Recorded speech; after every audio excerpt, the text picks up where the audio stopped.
I'm a curious person. There was, unfortunately, he passed away just about a year or two ago, Larry King, who is famous as a radio show and then television show host, where he said, I'm always listening in the moment and trying to understand their position and then interacting with them openly, whoever he's talking to from their viewpoint.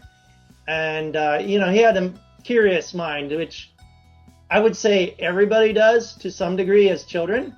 And then reality and how you experience life can sometimes push that into being a recessive trait as opposed to a dominant trait. For me, it's been more dominant, and anybody who has a different opinion of me, I always want to know why and get down to the real point. Because every time I automatically believe I know why, I may know kind of why, but sometimes I'm a little bit off, and other times I'm like super really off to the point where I offend the other person, and then they say, I don't have anything to do with you because you're not empathizing with my position. So I tend to go to empathizing and use a technique that I've learned from a gentleman named Pete Oliver Kruger, which is called the double aces.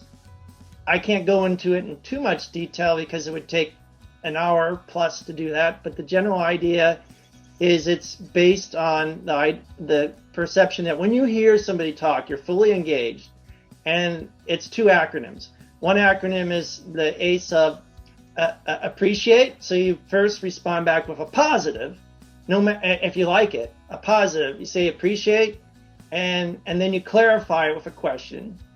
And then you expand on it, start bringing in your view, but you come in it from their viewpoint. You don't use the words I and me. You keep using the words that are more centered on them. Now, if you don't agree with it, which we usually will then say, no, that's wrong, or no, you don't have this right. Instead, you do an acknowledgement. Okay, you would say, it appears that you believe this.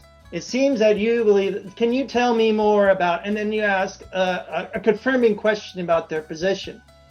And then you will then excel or expand on that as well. And those are the two aces, one for when it's positive to your viewpoint and one that's negative. And then that builds a foundation with a lot of other tools out there that I'll use, some from Lean Change Management and others. But first, it's a one-on-one person to get to that level. And any conversation then become a role model for others on seeing how I respond to change and people's opinions of change as opposed to resisting it.